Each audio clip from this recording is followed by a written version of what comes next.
Hi guys, welcome to Keto with Lee, your low carb lifestyle channel.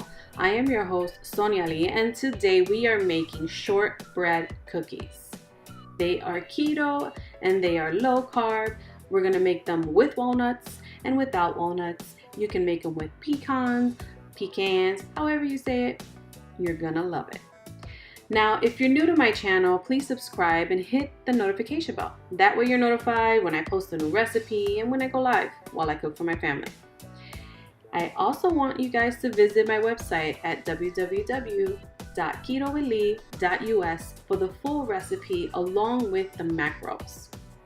Now, before we jump into this recipe, please support this channel by smashing the heck out of that like button, sharing with 5 people you know, and if you're interested, get you some gear. I have motivational merch on my online store. The link is in the description below. Now, let me show you how I keto.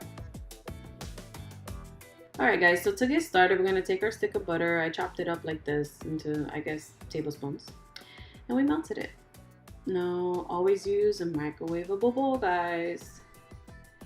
And I melted at 30-second intervals, stirring in between each.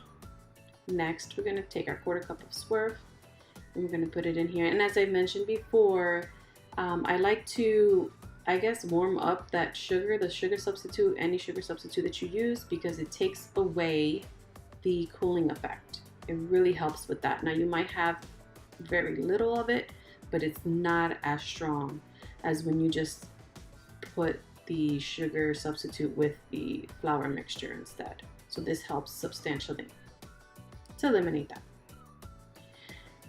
So what I'm doing here is I'm gonna mix it until it's just like almost melted. It's not gonna melt obviously, but it's there. See how that looks? Now I'm gonna add my vanilla. And just give it a good stir.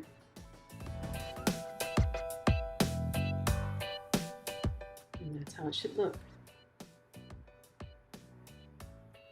Cool. And then we're going to move on to the next step.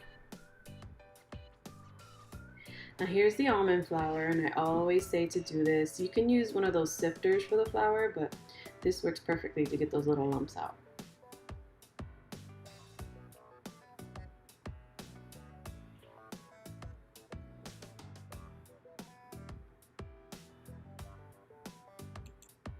Alright, so now we're going to add the wet mixture to the dry mixture. Make sure you get all of that sugar. Alright, and now we're going to give it a good stir. You don't want to stir too much the mixture, because it makes the cookie dough heavy. But I do want to encourage you to once again visit my website for the full recipe along with the macros at www.ketowithlee.us.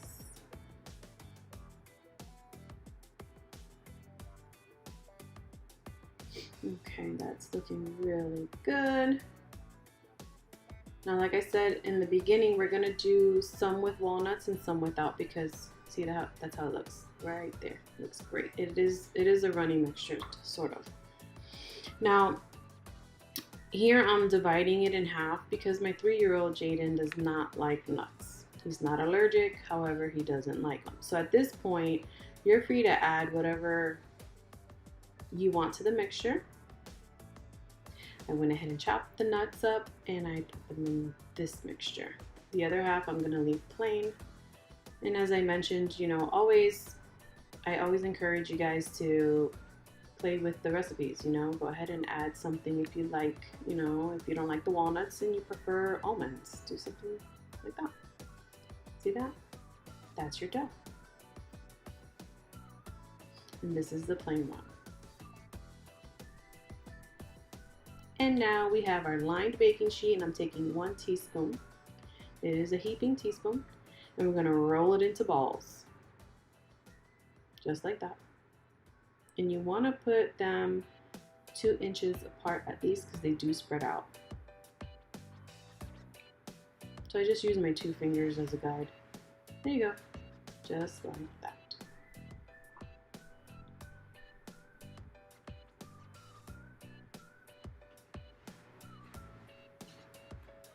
All right, let's keep going. I wanted to let you know that once these are in the oven and baked, allow them to cool for at least 10 minutes before you try and take them off the baking sheet, because they will crumble. You have to let them harden. With keto cookies are just that way, right? So let them harden into a cookie. And that's all you have to do. And you're obviously going to do the same thing with the plain ones, 2 inches apart. And now we're off to the oven. We're going to bake these at 325 degrees Fahrenheit for 10 to 15 minutes, or until they're golden brown around the edges. Always check at midpoint, guys. See how they're golden brown around the edges here? I think I cooked them a little too much, to be honest, but just keep an eye on that oven. I always like to check at midpoint. Now all that's left to do is to eat them. Don't forget to visit my website, www.ketowithlee.us, for the full recipe and the macros. Thank you all for your support, and thanks for watching How I Keto. See you next time.